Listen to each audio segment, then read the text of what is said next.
Fear begins here. Welcome to Legend and Nightmare, and let the terror unfold. Subscribe. I own a Christmas tree farm, 4th generation, Eastern Kentucky. Been in our family since 1892. We know these trees, know this land, know what grows here, what thrives here, what belongs here, and what doesn't. But last December, 3 days before Christmas, we found something in the north field, something that's been growing, something that's been waiting, something that only appears when people stop believing, when families stop coming, when Christmas gets close. Really close. The season had been slow, economy down, people buying fake trees, artificial, plastic, soulless. Our lot was half full, usually we're empty by December 10th. Picked clean, every tree claimed, every family happy, but not this year. Too many trees left, too much inventory, too much silence, just me, my wife. The wind, the cold, the waiting. We got a call, late afternoon, December 22nd. Family wanted a tree, last-minute shoppers, perfect. We needed the business. They arrived at dusk. Parents, 3 kids, excited, laughing, normal. They wanted the biggest tree, the fullest, the most perfect, for Christmas, for family, for memories. I took them to the north field, where we keep the premium trees, the ones we've been growing for years. The special ones. Listen close now. Christmas is coming, just 7 days away. Some of you might be picking trees this weekend, might be visiting farms, might be walking through dark fields, looking for that perfect tree. But here's what they don't tell you. Some trees are not really trees. They're something else, something older, something that's been pretending, waiting for the right moment, the right family, the right time of year. When belief is at its strongest, when magic feels real, when things that shouldn't exist can. The family spread out, searching, measuring, debating. The kids were running between rows, playing hide and seek, their laughter echoing across the field. Then the youngest, maybe 7 years old, found it. At the very back, past where we usually let customers go, past our markers, past our boundaries. A tree, massive, 20 feet tall, perfectly shaped, perfectly full, perfect needles, perfect branches, too perfect, like it had been waiting, like it had been growing just for them, just for this moment. The father loved it, said it was exactly what they wanted, exactly what they needed. I hesitated, told them that tree wasn't for sale, wasn't ready, needed another year. But he insisted, offered double price, triple, whatever it took. His family deserved the perfect Christmas, the perfect tree, the perfect memory. I should have refused, should have said no, should have listened to the instinct, the warning, the fear. But I needed the money, needed the sale, needed to keep the farm running. So I agreed. Biggest mistake of my life. We cut it down. Took 4 of us. The trunk was thick, dense, almost like stone. The chainsaw struggled, blade dulling, motor straining. When it finally fell, the sound was wrong. Not the crack of wood, but something else, something wetter, something alive, and the smell. Not pine, not sap, something rotten, something old, something dead. But the family didn't notice. Too excited, too happy, too distracted.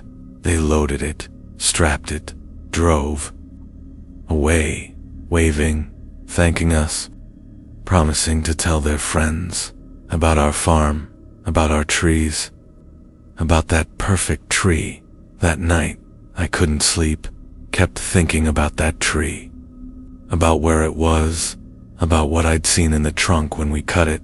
Not rings, not wood grain, not normal tree anatomy, something else, patterns, symbols, faces, hundreds of them, carved into the wood from the inside. Like they'd been trying to get out, like they'd been trapped, like they'd been screaming. I told myself I was imagining it. Stress, exhaustion, long season, nothing more. 2 days later, Christmas Eve, the call came. Sheriff's Department, asking about the family, about the tree, about what we'd sold them. They'd been reported missing by relatives. The family never showed up for Christmas Eve dinner, never answered phones, never responded to messages. Police went to their house, found it locked, decorated, but empty. No family, no signs of struggle, no evidence of anything except the tree, standing in their living room, decorated, lights on, presents underneath, waiting. The police asked me to come, identify the tree, confirm it was ours. I drove there, arrived after dark. The house looked normal from outside, warm, inviting, festive, but inside, something was wrong.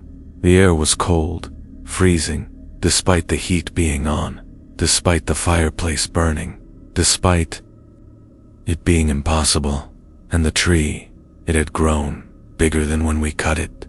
Its branches reaching further, touching walls, touching ceiling, touching everything, like it was claiming the space, claiming the house, claiming something. The police started searching, room by room, calling out. Finding nothing, I stayed with the tree, staring at it, studying it.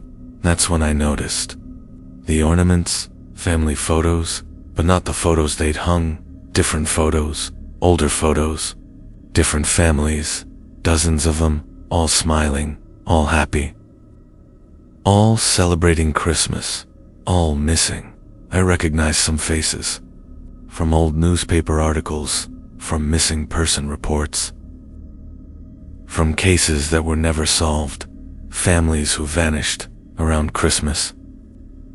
After buying trees from our farm, from the North Field, from that section we never talk about, I looked closer at the tree, at the trunk, pressed my hand against it. It was warm, pulsing, like a heartbeat, like something living. I pulled back. The lower branches, found them, the family, absorbed into the trunk, faces pressed against bark from inside, eyes open, mouths screaming, but no sound, no movement, just trapped, preserved, collected, part of the tree now, part of its growth, part of its feeding, forever. I ran, told the police. They didn't believe me, thought I was crazy, thought I was stressed, thought I was lying. Until one officer looked, saw what I saw the faces, saw the truth. They tried to remove the tree, tried to cut it, tried to burn it. Nothing worked. Axes broke, chainsaws died, fire wouldn't catch. The tree was invincible, immortal, hungry. Still feeding, still growing, still waiting. They sealed the house. Posted guards, called in experts, tree specialists, botanists, scientists. Nobody could explain it. Nobody could stop it. Nobody could save the family. They're still in there. Still trapped, still part of the tree, along with all the others, all the families, all the victims, all the people who wanted the perfect Christmas, the perfect tree, the perfect ending, and got something else, something worse, something eternal. I went back to the North Field, to where that tree had been, found the stump, started digging, trying to remove it, trying to kill the roots, trying to end it, but the roots went deep. Too deep, spreading 4 acres, connecting to other stumps, other locations, other missing trees, all part of the same organism, all part of the same network, all part of the same thing. That's been here for generations, that's been feeding for centuries, that's been waiting for believers, for families, for Christmas. I researched our farms, history, found old journals, from my great-grandfather, from his father, from founders, all documenting the same thing. The North Field, the special trees, the missing families, they knew. They'd always known. But they kept selling, kept profiting, kept feeding it, because if they didn't, if they stopped, if they tried to end it, it would take them, take their families, take everyone. So they made a deal, a sacrifice, a few families each year, in exchange for prosperity, for success, for survival. And I'd just continued it, without knowing, without understanding, without choosing. The farm is closed. Now, property condemned, trees left to grow wild. But the North Field, it's still active, still growing, still producing, and every December, around Christmas, when belief is strongest, when magic feels real, when families are looking for perfect trees, they appear, the special ones, in other lots, in other farms, in other states, all connected, all part of the same network, all part of the same hunger, waiting for someone to cut them, take them home, decorate them, celebrate with them, feed them, with families, with love, with Christmas. Spirit. That's what they consume, what they collect, what they preserve, forever, inside their trunks, inside their wood, inside their eternal Christmas, where the families never leave, never age, never stop celebrating, just stay, frozen, perfect, collected. In the trees, the ones that look too perfect, too full, too ready, this Christmas. When you're picking your tree, remember, some trees pick back. I worked mall security, 10 years, seen everything, shoplifters, fights, medical emergencies, lost kids, standard mall chaos, nothing supernatural, nothing unexplainable, until last Christmas season, until the Santa arrived, until children started changing, started knowing things, started seeing things, things they shouldn't see, things they shouldn't know, things that would make them stop believing in everything good, in everything safe, in everything real. The mall hired a new Santa. Mid-November, professional, experienced, good references, good background check, good everything. He looked perfect. White beard, rosy cheeks, jolly demeanor. Exactly what you'd want, exactly what you'd expect, exactly what you'd trust, with your children, with your family, with your Christmas spirit. But something was off. Something I couldn't identify. Something subtle, wrong, dangerous.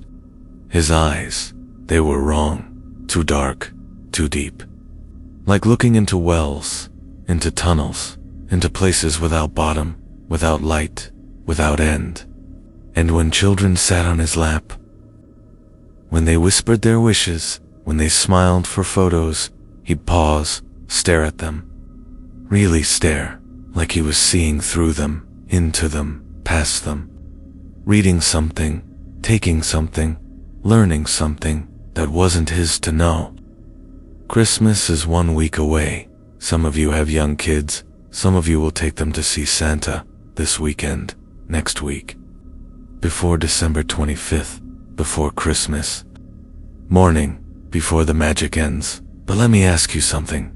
When your child sits on that lap, when they whisper their secrets, when they look into those eyes, how do you know, really know, that Santa is just a man in a costume, that he's safe, that he's normal, that he's not something else, something that's been waiting for centuries, for access, for permission to take something from your children, something you'll never get back?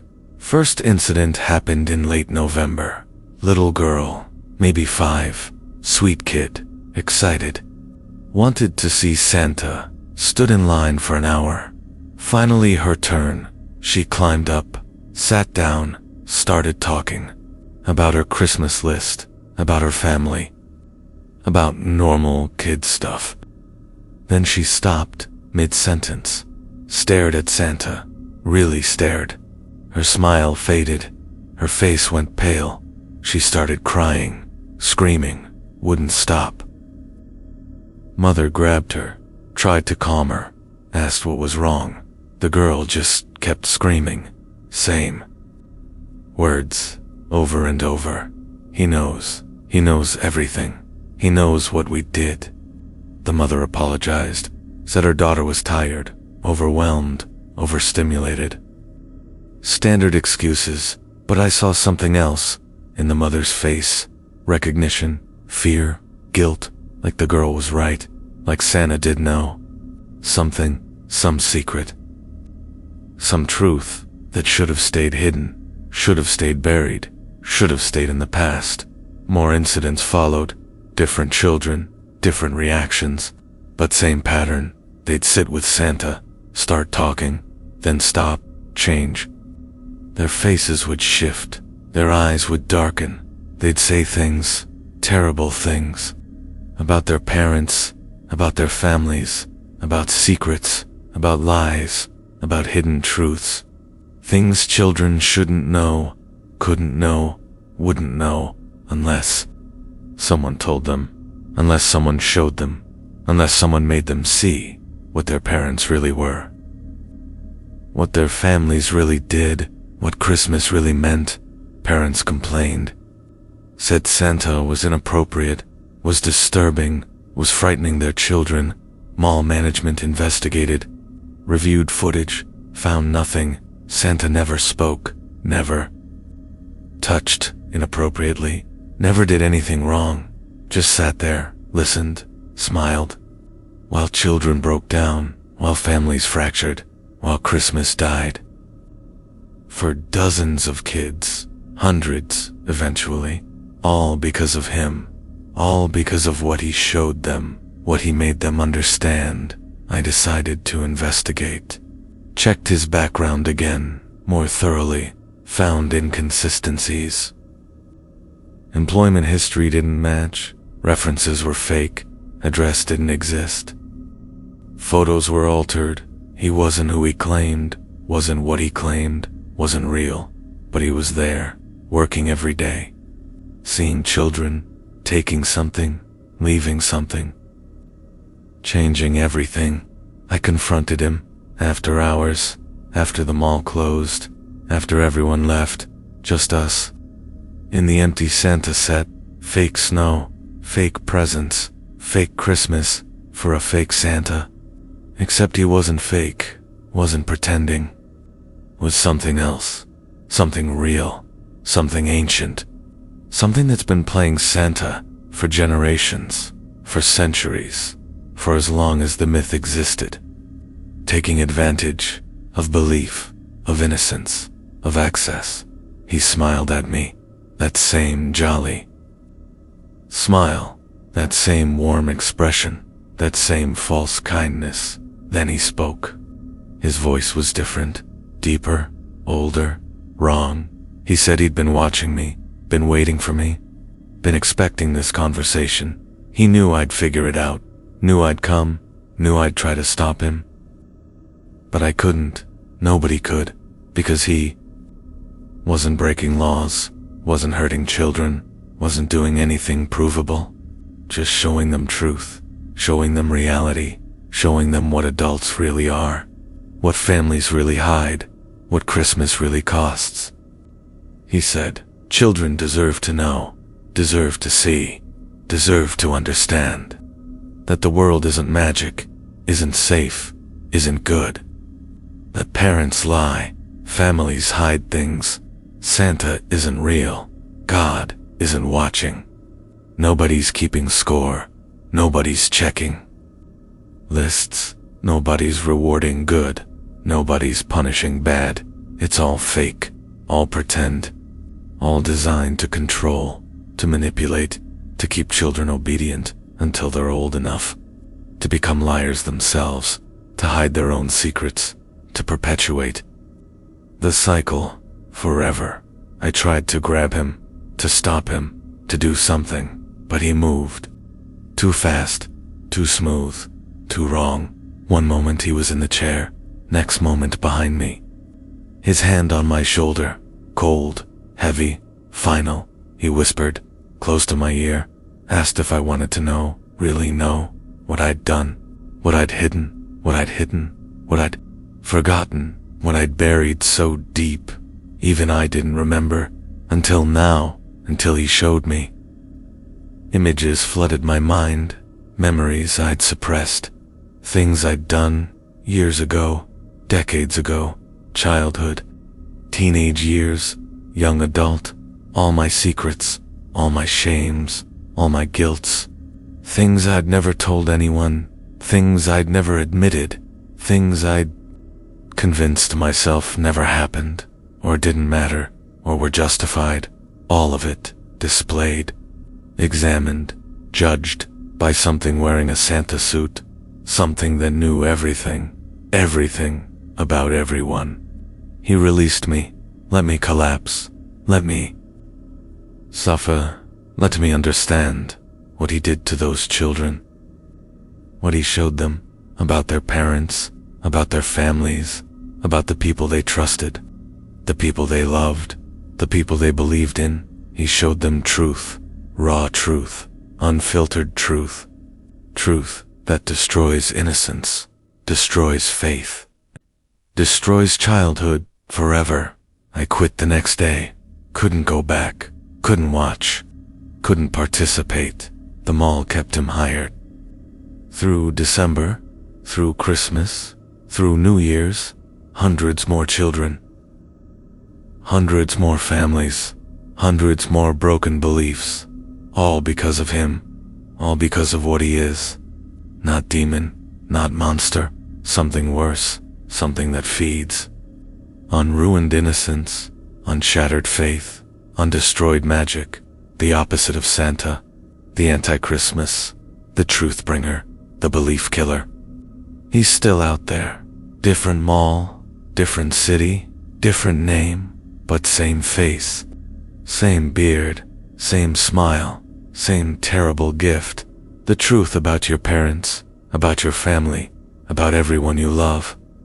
Every secret they hide, every lie they tell, every terrible thing they've done and forgotten and buried and denied. He knows, he sees, he shows. Two children who can't process it, can't understand it, can't survive it. Not really.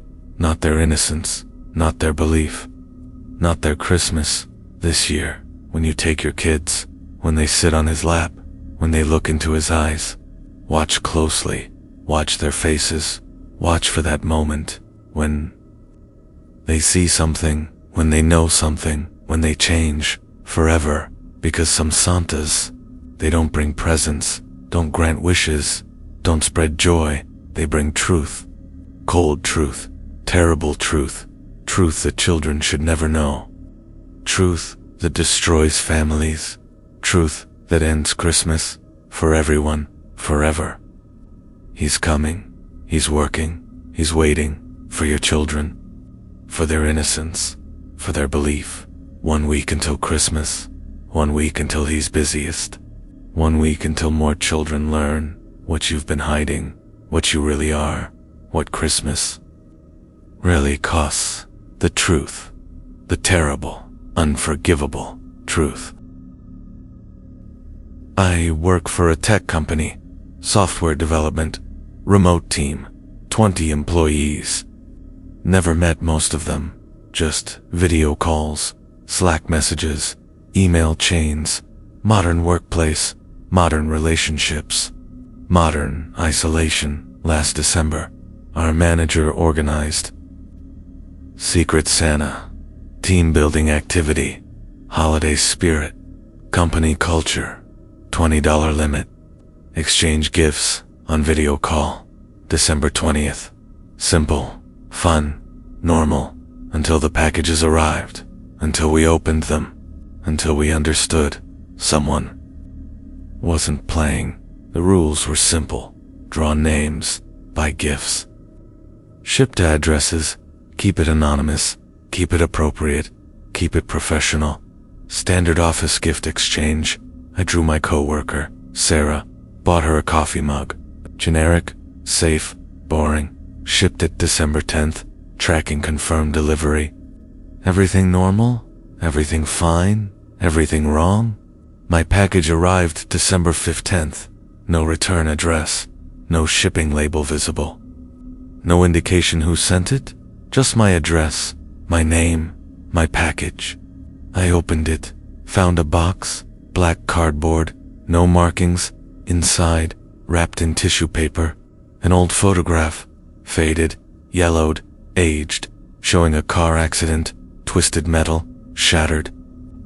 Glass, blood on pavement, and in the corner, barely visible, a figure, standing, watching, waiting. The photo was dated 20 years ago, the exact date my parents died, in a car crash that I survived, that changed everything, that destroyed my childhood, 6 days until Christmas. Some of you are exchanging gifts this week, Secret Santa at work, white elephant with friends, gift exchanges with family, fun tradition, holiday cheer, Christmas spirit. But what if someone knows, really knows, your secrets? Your past, your trauma. What if they're not playing, not participating, not following rules? What if they're using Secret Santa for something else, something darker, something that targets you? Specifically, deliberately, personally, with gifts that aren't gifts, with messages that aren't messages, with reminders you can't ignore, can't forget, can't escape. I called my coworkers, asked if anyone had sent it, asked if it was a joke, asked if someone knew.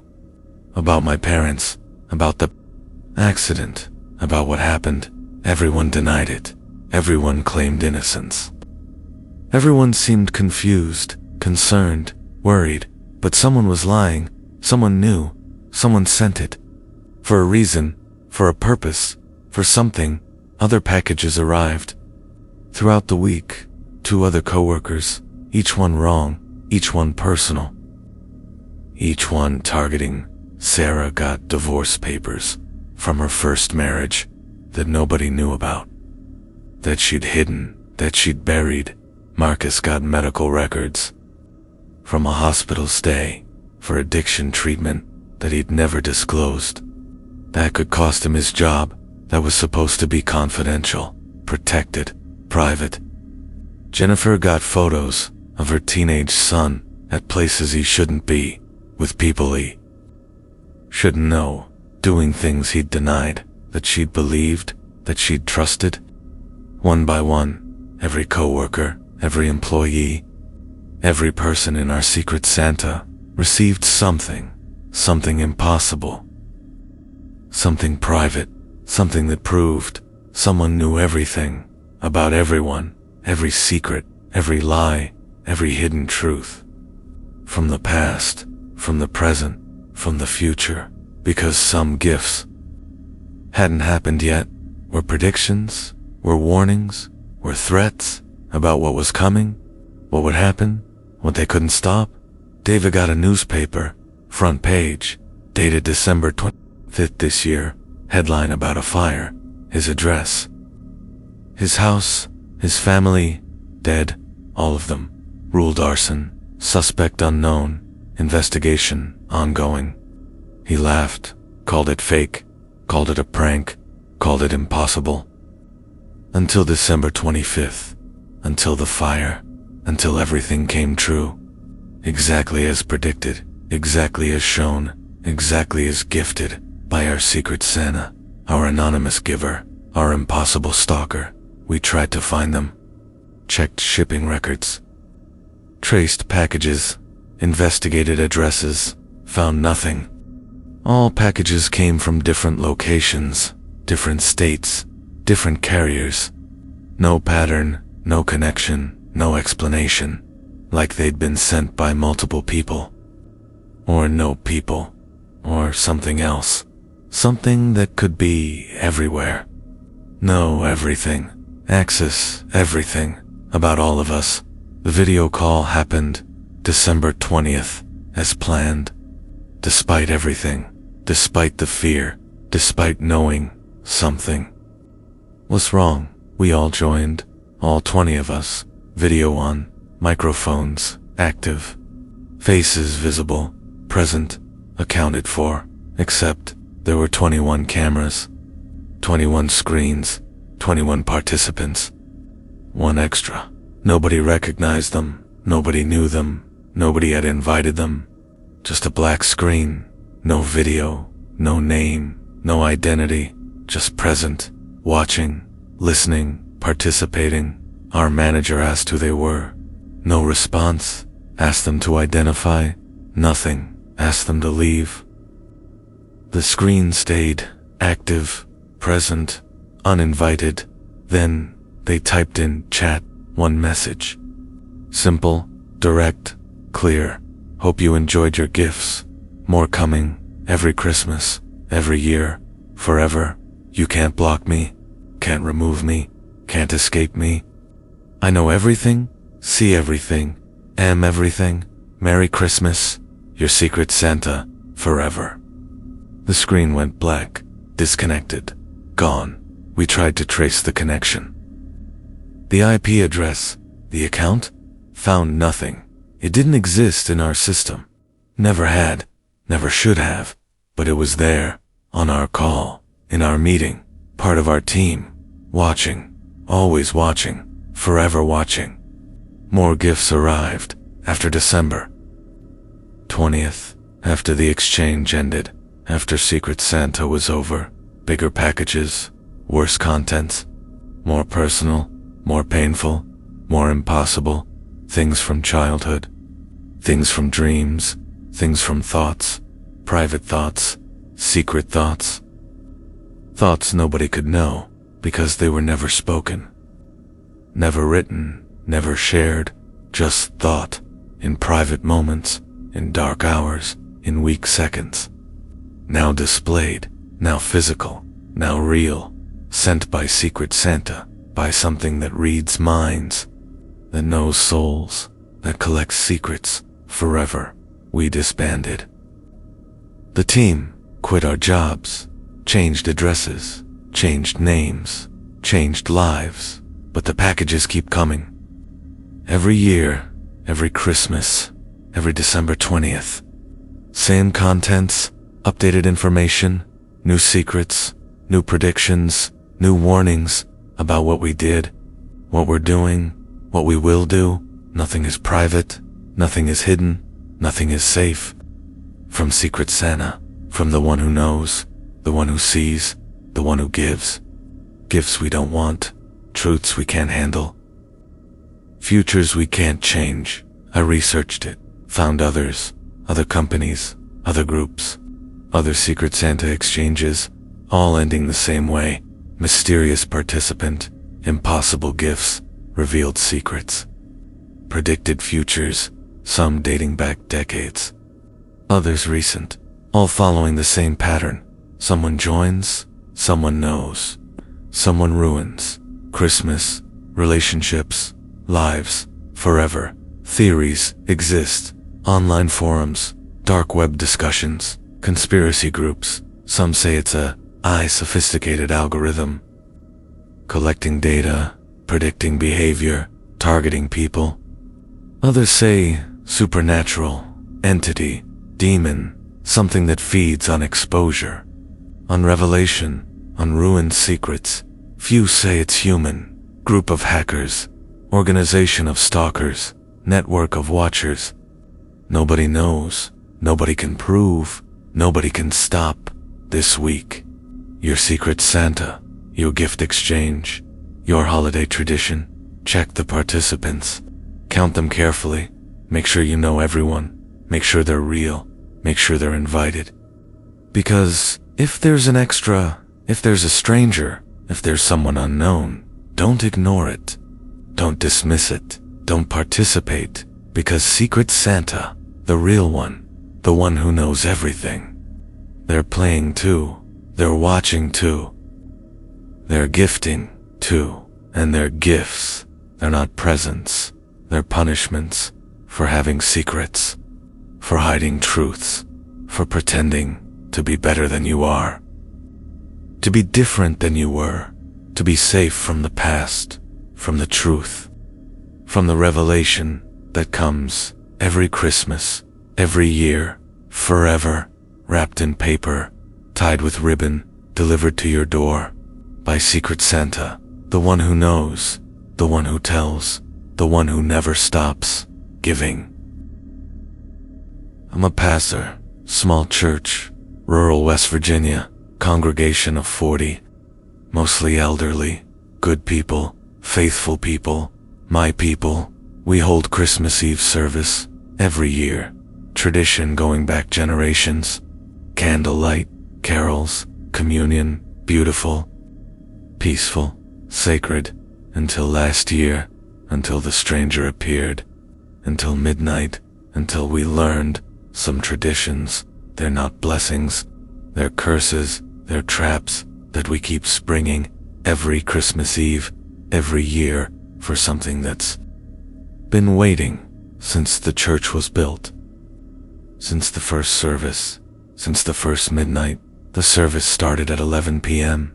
December 24th, church was full, more people than usual, families visiting, relatives gathering, community connecting, pews packed, candles lit, hymns sung, everything perfect, everything planned, everything normal, until 11:58.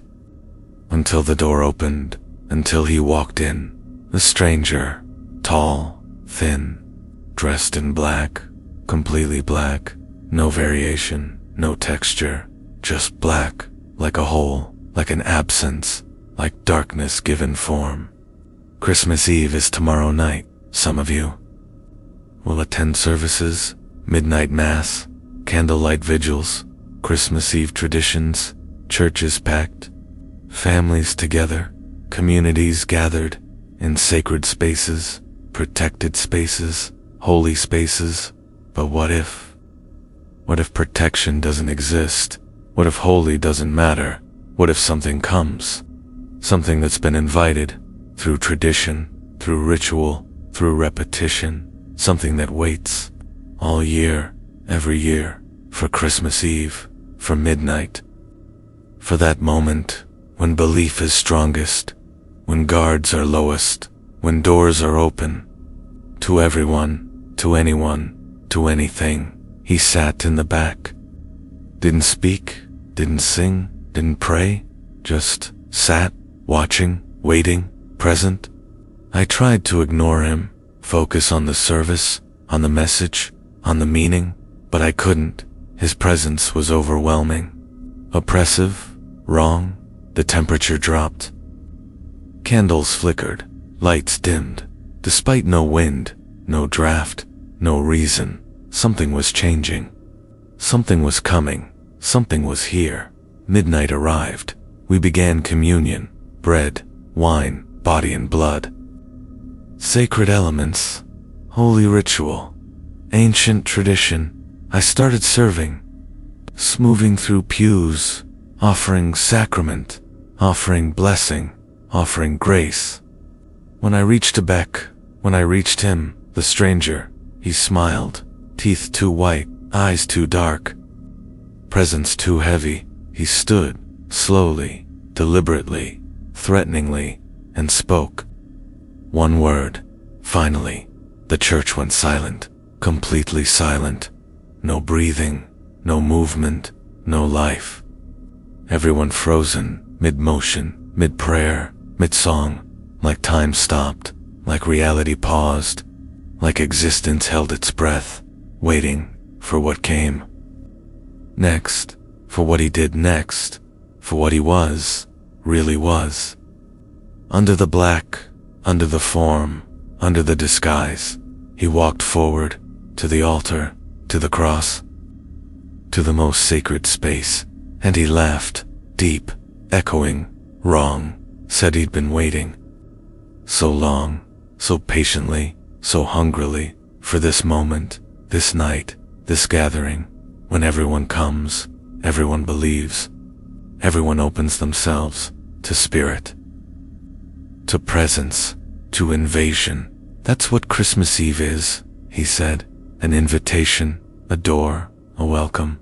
For him, for them, for all the things that wait in darkness, wait for belief, wait for access, to faithful souls, to innocent hearts, to gathered crowds. He touched the communion elements.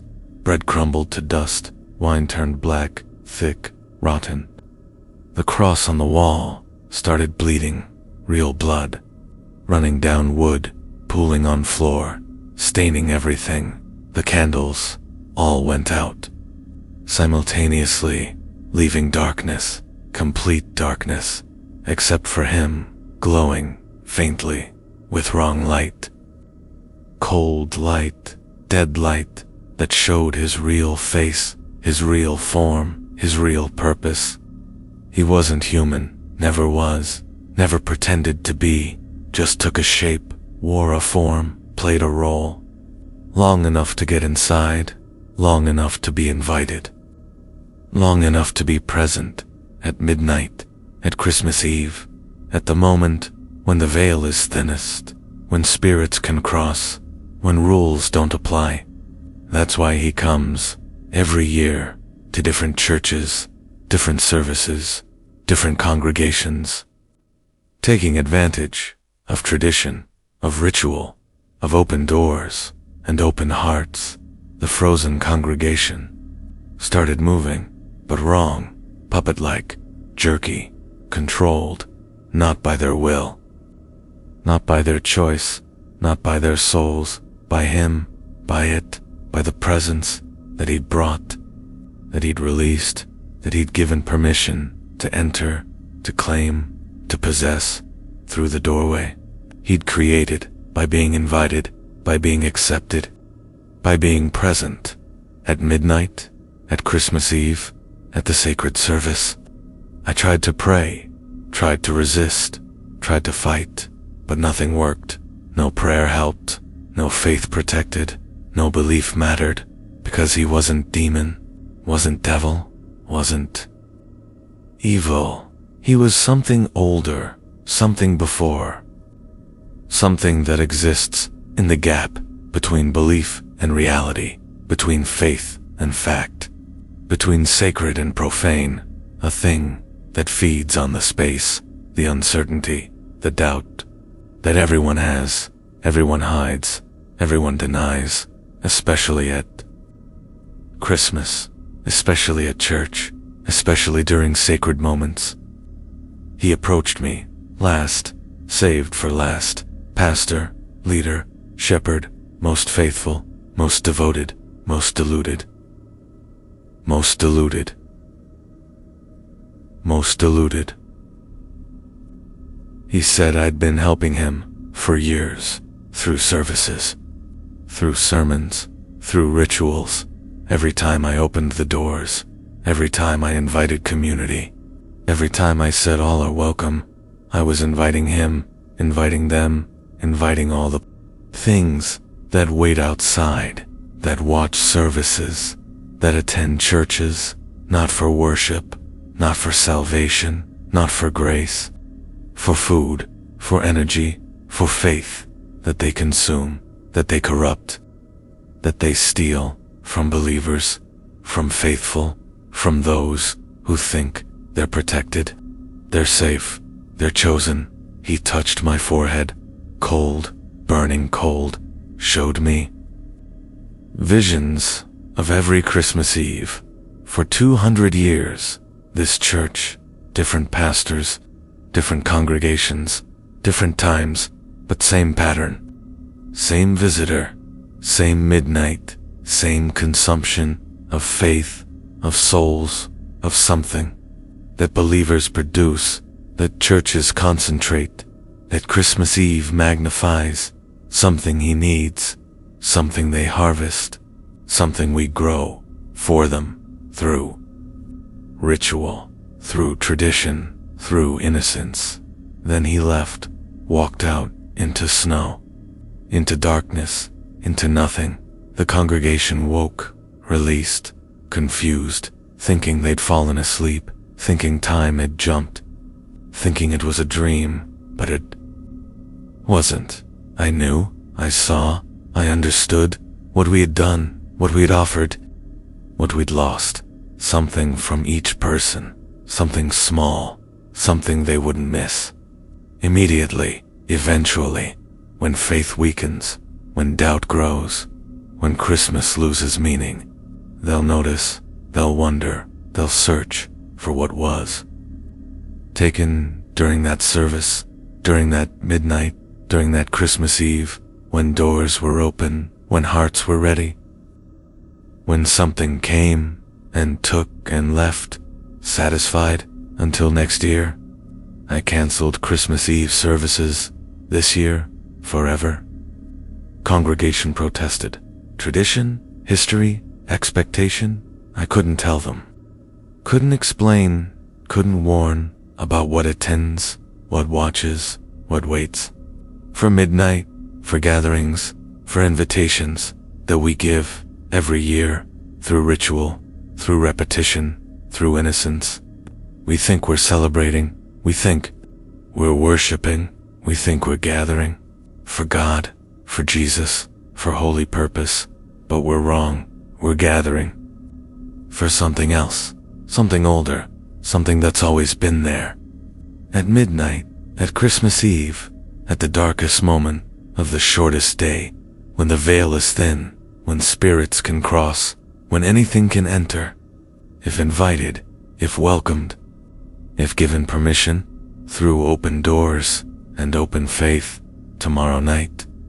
Christmas Eve, millions will gather in churches, in cathedrals, in sacred spaces, all doing the same thing, same rituals, same traditions, same invitations. Most will be fine, most will be safe, most will leave unchanged. But some churches, some services, some midnight gatherings, they'll get a visitor, a stranger, a presence that comes and takes and leaves, something missing from everyone, something small but vital, but irreplaceable. Your faith, your doubt, your certainty, your question, your soul, your peace.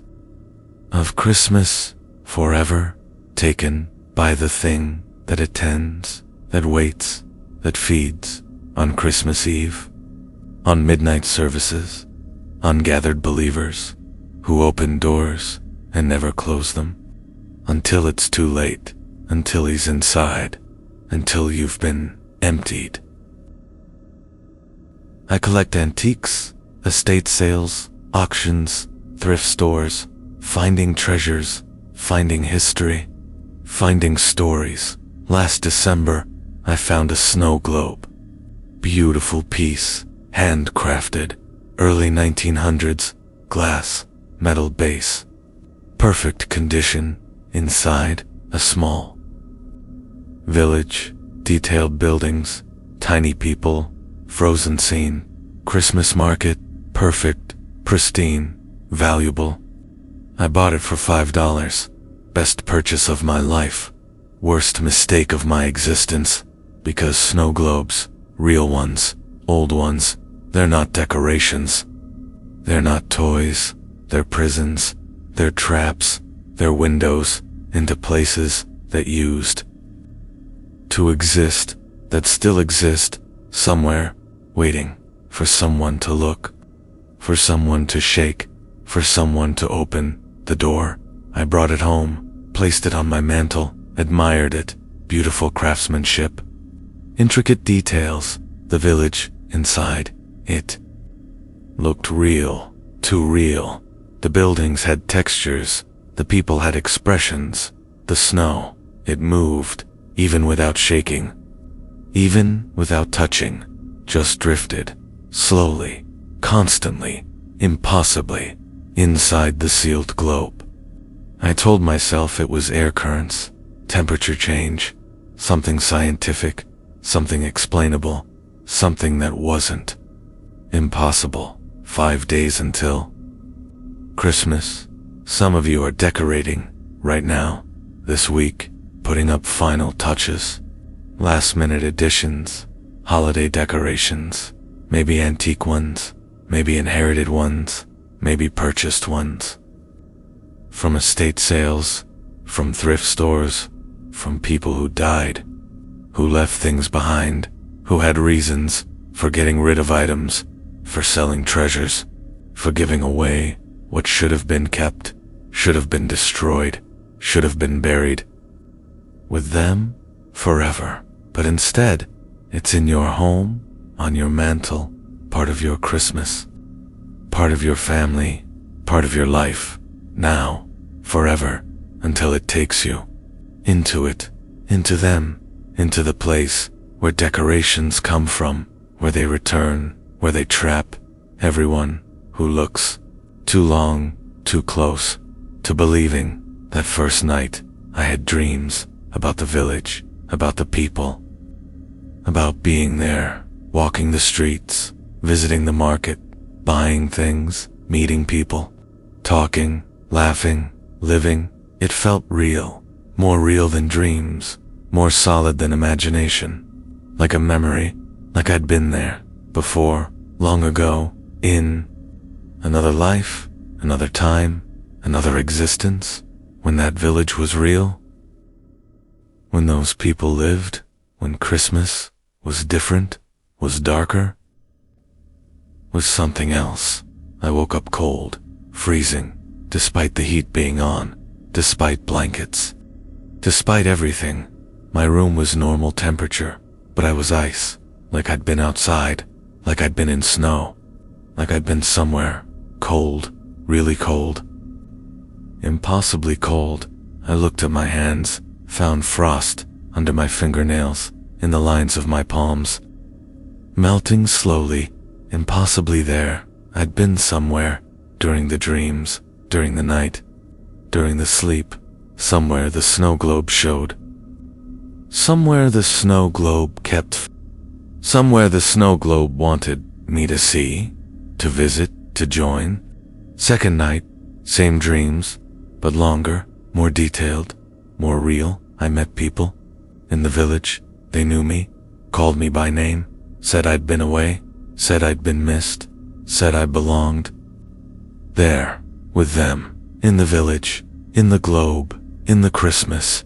That never ends, that never changes, that never dies. Perfect Christmas. Perfect village, perfect prison, forever frozen, forever Christmas Eve, forever waiting. For midnight, that never comes, for morning, that never arrives, for escape, that never happens. I woke up again, even colder, frost everywhere, on my skin, in my hair, on my breath, visible, heavy, real. My bedroom window, frozen shut from inside, ice on the glass, thick ice, impossible ice. I tried to scrape it off, it wouldn't budge, wouldn't melt, wouldn't yield, permanent, growing, spreading. Like the village was expanding, like the globe was claiming, like the Christmas was escaping, into my room, into my house, into my life, taking over, taking everything, taking me. I researched this snow globe, found its history, original owner. Family in Boston, 1902. The father bought it for his daughter for Christmas. Beautiful gift. Perfect present. Thoughtful gesture. But on Christmas morning, the daughter was gone. Vanished. Room empty. Window locked. Door sealed. No signs of struggle. No evidence of anything. Just gone. Disappeared. Never found. Parents searched for years. Never stopped. Never gave up. Never understood where she went, how she left, why she vanished. Christmas morning, 1902. While the snow globe sat on her dresser, the last thing she looked at, before sleeping, before dreaming, before traveling, into the village, into the Christmas, into the forever. More cases, different families, different decades, same pattern. Someone gets the globe, someone keeps the globe, someone disappears into the globe. Always at Christmas, always while sleeping, always after looking too long, too close, to believing, into the village, into the scene, into the trap that looks beautiful, that looks perfect, that looks safe, but isn't, never was, never will be, just hungry, just waiting, just collecting people, souls, dreamers who want perfect Christmas, perfect village, perfect escape from reality, from problems, from life, and get it forever trapped in glass, in snow, in Christmas that never ends. Third night, I didn't sleep, stayed awake, watched the globe, watched for changes, watched for movement, and I saw it. Midnight approached. The village changed, lights turned on, people moved, real movement, real motion, real life, inside the globe, inside the impossible, inside the prison they were preparing. For Christmas, for celebration, for someone new, someone arriving, someone joining me. They were waiting, they were ready, they were calling through the glass, through the snow, through the dream. Come, stay, belong, forever, at midnight, exactly. The globe glowed, bright, warm, inviting. The village looked beautiful, perfect, ideal. Everything I ever wanted, everything I ever imagined, everything Christmas should be and could be if I just looked closer, touched the glass, let myself travel into the dream, into the village, into the forever, where Christmas never ends, where problems don't exist, where I'd be happy, finally, perfectly, forever. I almost did, almost touched, almost traveled, but I saw something. In the village, in the buildings, in the windows, faces pressed against glass, from inside, screaming, crying, trapped, all the previous owners, all the disappeared people, all the collected souls. They weren't celebrating, weren't happy, weren't free. They were prisoners in perfect Christmas, in beautiful village, in eternal celebration that never stops, never ends, never releases them, ever. I grabbed the globe, threw it against the wall. It shattered, glass everywhere, water spilling, snow falling, the scene destroyed, the village broken. The prison opened, or so I thought. The pieces started moving, reforming, rebuilding, the globe reconstructing. Itself, impossible, inevitable, unstoppable. Within minutes, it was whole again, perfect again, sealed again, like nothing happened, like I couldn't break it, like I couldn't stop it, like I couldn't escape it. The collection, the calling, the claiming, that would continue until I joined, until I traveled, until I became part of the village, part of the Christmas, part of the snow globe, forever. I got rid of it, drove it far away, different state, different city, left it at a thrift store. Donation? Anonymous. Gone. But it's not gone. Not really. It's out there, right now, in some store, in some home, on some mantle, waiting for someone else, for someone new, for someone who loves Christmas, who collects antiques, who buys snow globes, who doesn't know about the village, about the trap, about the calling that comes at midnight, at Christmas, when you're sleeping, when you're dreaming, when you're vulnerable, to the invitation, to the travel, to the forever. Check your decorations, check your antiques, check your snow globes, the old ones, the beautiful ones, the perfect ones. Shake them, watch the snow, watch for movement, watch for people, real people, tiny people, trapped people, screaming people, who used to be collectors, used to be owners, used to be alive. Outside the glass, outside the prison, outside the Christmas that never ends, that never releases, that never stops, collecting, waiting, calling for you this Christmas, this year, forever, in the village, in the globe, in the snow that falls forever on Christmas, that never comes, never leaves, never ends, just waits for you to look, to dream, to join the collection in the snow globe that I found, that I owned, that I escaped, that someone else won't. I'm a mail carrier, 14 years, same route, rural Virginia. I know every house, every family, every mailbox, routine job, predictable job, safe job, until last December, until the Christmas cards started arriving, until I learned some mail. It shouldn't be delivered, shouldn't be opened, shouldn't exist, because it's not from the living, it's not from the present. It's not from anywhere that should be able to send mail, to reach people, to touch lives, literally, through paper, through words, through Christmas cards that arrive every year for people who don't want them, can't ignore them, can't survive them. The first one appeared December 1st, addressed to Mrs. Henderson, elderly woman, lives alone. Husband died 3 years ago. She gets regular mail, bills, magazines, letters from her daughter, normal stuff.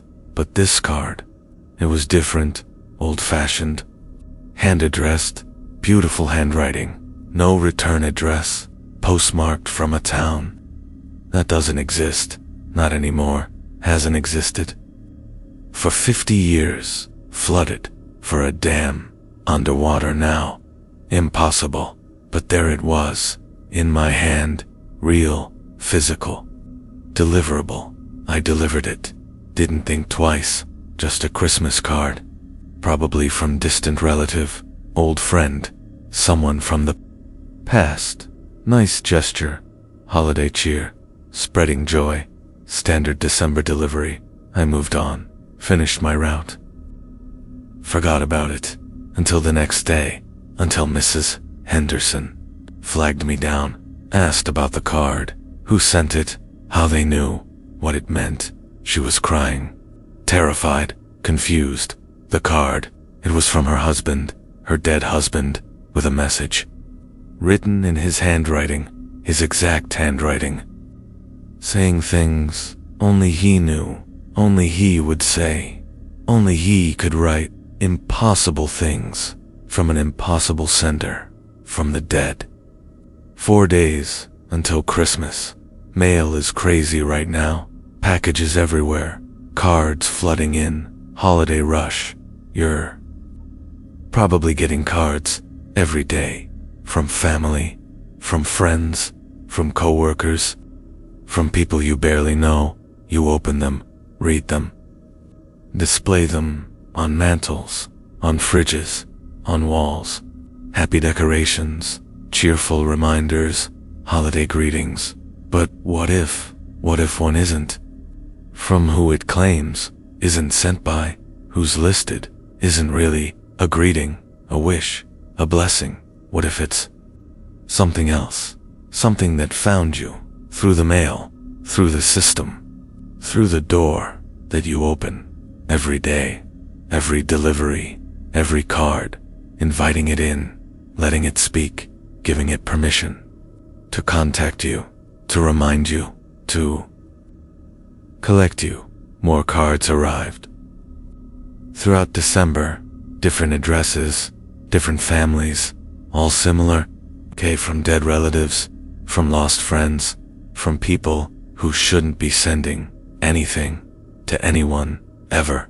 Each card, personal, specific, accurate, with details only the deceased would know, could know, should know, about secrets, about guilt, about things the living had done, had hidden, had forgotten, until the cards arrived, until the dead reminded them. confronted them, judged them. Mr. Phillips got a card from his brother who died in Afghanistan 10 years ago. The card thanked him for stealing his wife, for sleeping with her while he was deployed, while he was fighting, while he was dying. Things Mr. Phillips thought nobody knew, nobody saw, nobody would mention until the card, until the truth, until the dead brother spoke from beyond, from impossible, from the Christmas card that shouldn't exist. The Johnsons got a card from their teenage son, who died in a car crash 5 years ago. The card wasn't cheerful, wasn't forgiving, wasn't loving.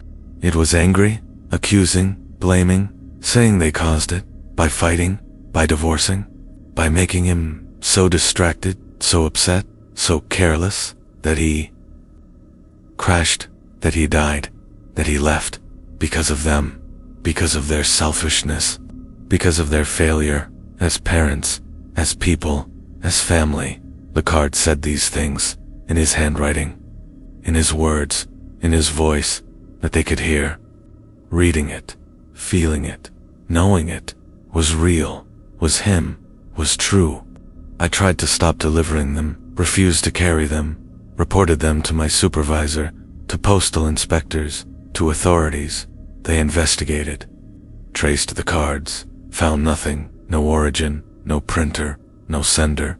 The postmarks were real, but from places that don't exist, don't operate, don't have post offices anymore, ever. Impossible, but physical, but real, but arriving every day. More cards, more messages, more accusations, from the dead to the living, through Christmas. Cards, through the mail, through me. I started reading them before delivering, against regulations, against law, against ethics, but I needed to know, needed to understand, needed to see what the dead were saying, what they wanted, what they knew. Every card was different, personal, targeted, but all shared one theme: guilt, hidden guilt, buried guilt, denied guilt that the living had. About the dead, about their deaths, about their lives, about their relationships. Things unsaid, things undone, things regretted, now spoken, now done, now confronted by the dead through Christmas cards, through impossible mail, through me. Then I got one addressed to me from my daughter who died when she was 6, drowning accident, lake, summer, 15 years ago. My fault, I was watching her. I got distracted, I didn't notice. She went under, didn't come up, never came up. My fault, my failure, my guilt that I carry every day, every hour, every moment since then, until now, until the card, until she wrote to me. From death, from beyond, from wherever the dead go when they're not forgiven, not released, not freed by the guilt of the living, of me. The card was simple, one sentence: I forgive you, Daddy, but you need to forgive yourself. Before Christmas, before midnight, before it's too late, for both of us. That was it. Short, direct, impossible, real, in her handwriting that I recognized, that I'd kept. In baby books, in memories, in shrines that I visited every year, every Christmas, every daughter's birthday, carrying guilt, carrying shame, carrying weight that was killing me, slowly, surely, completely. I researched it. Found patterns. The cards, they're not random, not malicious, not evil. They're communication from the dead to the living, about unfinished business, about unsaid words, about unresolved guilt that keeps both trapped. The dead can't move on, the living can't heal until the guilt, the truth, the forgiveness is addressed, is spoken, is resolved. The cards, they force it, they reveal it, they demand it, before Christmas, before the year ends, before another year of carrying, of hiding, of dying, slowly, from guilt, from lies, from unspoken truth. I wrote back to my daughter, poured out everything, all the guilt, all the apologies, all the love I'd been carrying for 15 years. I put it in an envelope, addressed it to her at the cemetery where she's buried, where I visit, where I cry every Christmas, every year, every always. I put it in a mailbox, dropped it in. Let it go, let her go, let the guilt go, finally, completely, permanently. The next day, I got another card, same handwriting, same sender, same impossibility. It said, "Thank you, Daddy. I'm free now. You're free now. We're both free now. Merry Christmas. I love you, always, forever, from your daughter." From heaven, from peace, that we'd both, finally found. The other cards continued. Other families, other guilt, other truths. Not everyone responded well. Not everyone forgave themselves. Not everyone freed themselves. Some denied, some refused, some rejected the truth, the forgiveness, the freedom, and those people, they got more cards, angrier cards, darker cards, until Christmas, until midnight, until deadline passed. Then the cards stopped, but something else started. Deaths, accidents, tragedies, all. The people who refused to face guilt, to accept truth, to seek forgiveness, they died between Christmas and New Year's. All of them, like the dead, took them, collected them, punished them, for refusing, for lying, for staying guilty, trapped, unforgiven. This Christmas, check your mail, check your cards, check the handwriting, the messages, the senders. If you get one from someone dead, someone gone, someone impossible, don't ignore it, don't deny it, don't refuse it. Read it, face it, answer it, before Christmas, before midnight, before the deadline.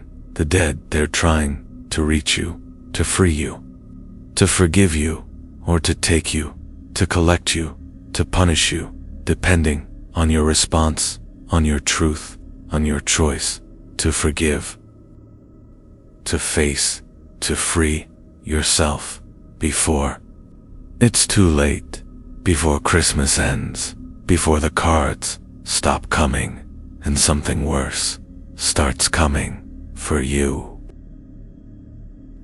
I'm a package delivery driver, UPS, 10 years, holiday season, busiest time, thousands of packages, thousands of deliveries, thousands of Christmas gifts, making people happy, making families complete, making Christmas possible.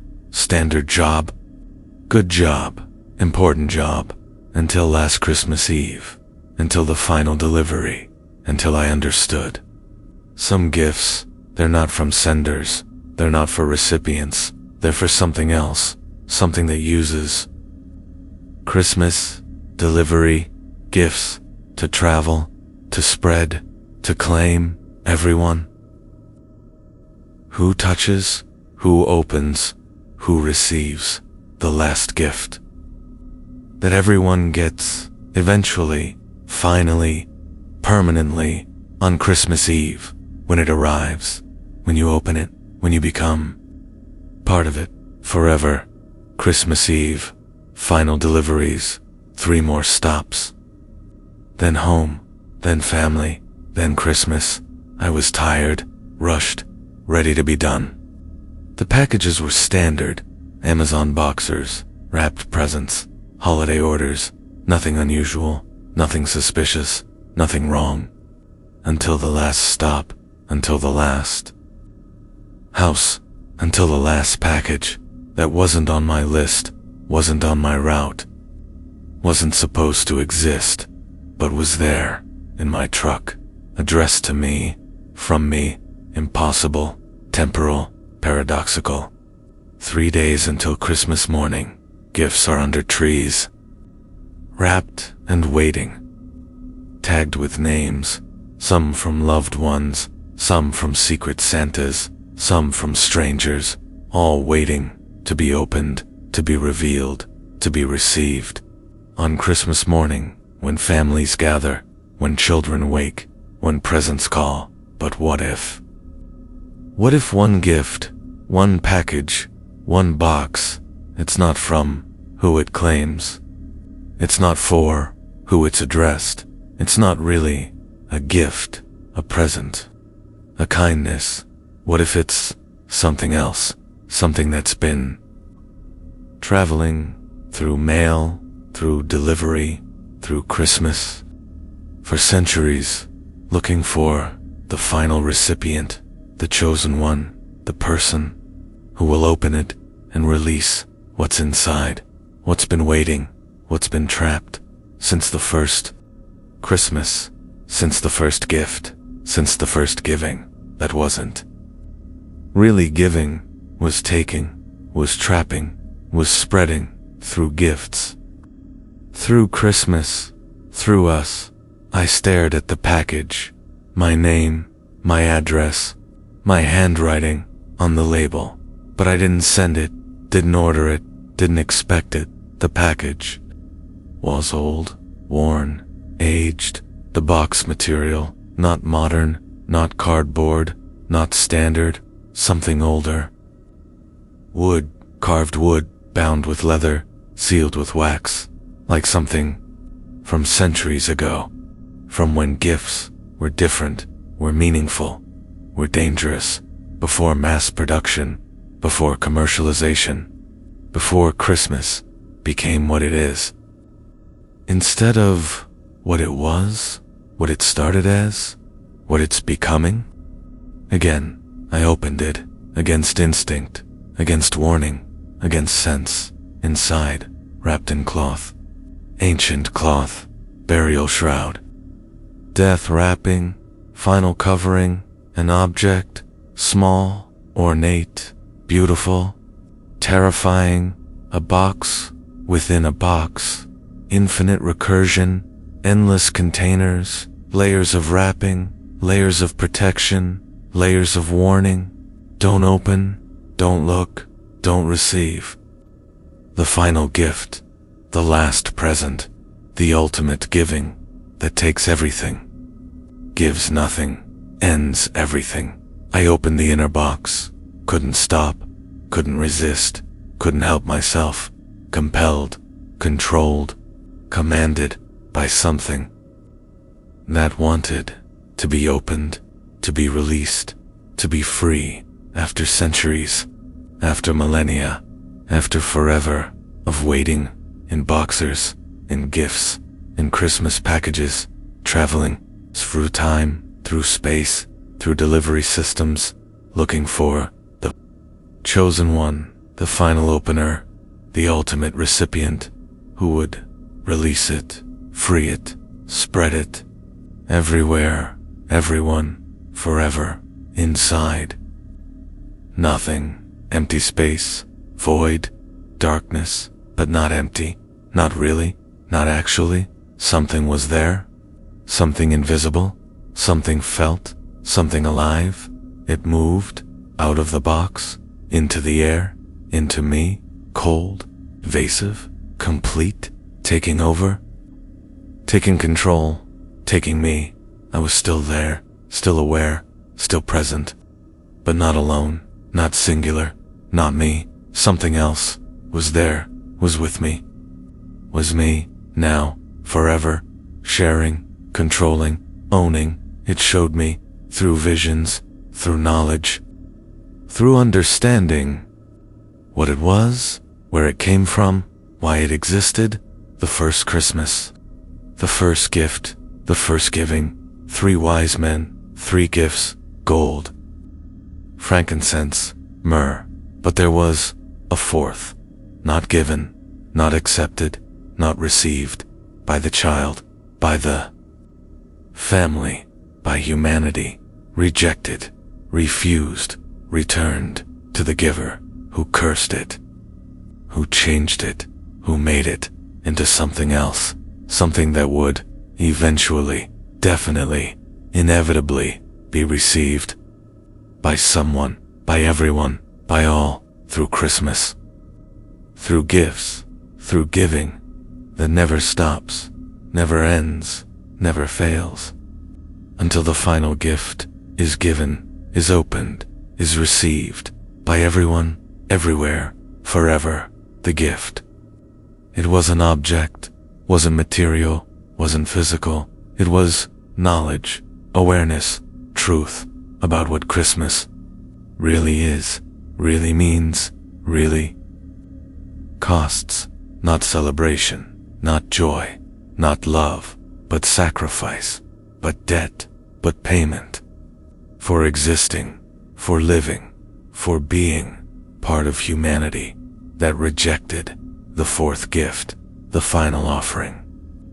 The ultimate truth that we're not chosen, special, saved, we're cursed, marked, doomed, since that first Christmas, since that first rejection, since that first sin of refusing a gift from divinity, from darkness, from something between and beyond both.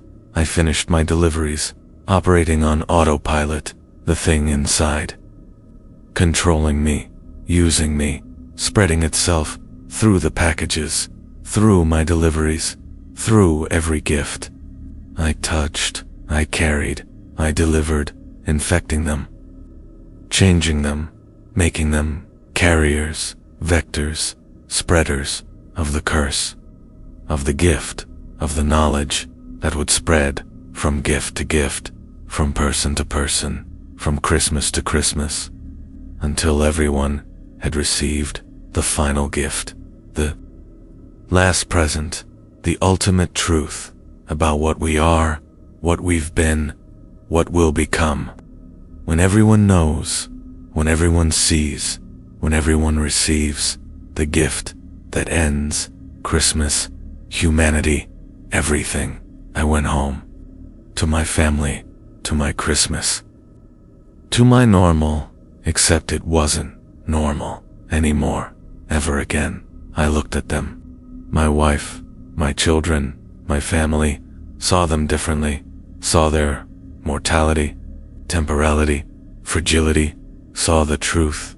The gift showed me that everyone dies, everyone suffers, everyone pays for existing, for living, for being part of the cursed, the marked, the doomed humanity that rejected the fourth gift that's been paying ever since, through Christmas, through gifts, through giving, that takes and takes and takes until nothing's left except the knowledge, the truth, the gift that everyone eventually, finally receives.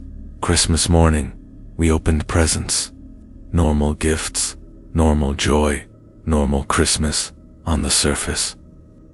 Underneath, I watched, waited, knew that some of those gifts were infected, were carriers, were spreaders of what I'd delivered, what I'd spread, what I'd become, part of, the thing that travels. Through Christmas, through gifts, through giving, spreading, growing, claiming, more people, more families, more humans, every year, every Christmas, every gift exchange, until everyone has opened the final gift, has received the last present, has learned the ultimate truth that Christmas isn't celebration, isn't joy, isn't salvation. It's the curse, the payment, the end that's coming, gift by gift, Christmas by Christmas, person by person, until the final Christmas, when the last gift is opened by the last person in humanity finally receives what it's owed, what it rejected, what it's been paying for since that first Christmas, that first rejection, that first sin of saying no to divinity, to darkness, to the fourth gift. That's finally, almost, nearly, completely delivered this Christmas. Count your gifts. Check them carefully. Notice anything odd, old, wrong, box within box, cloth wrapping, wax seals, ancient materials, modern shipping. If you find one, don't open it, don't touch it, don't receive it, refuse the gift, reject the present, return it, sender, before it's too late.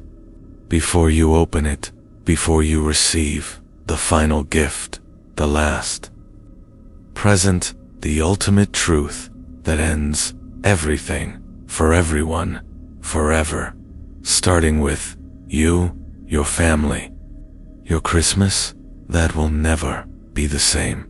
Be happy, be innocent again after you open the last gift that I delivered, that you received, that we all will eventually, finally, permanently, this Christmas, or the next, or the one after. But definitely, eventually, inevitably, we'll all receive it, open it, become it, the gift that ends giving, receiving Christmas forever.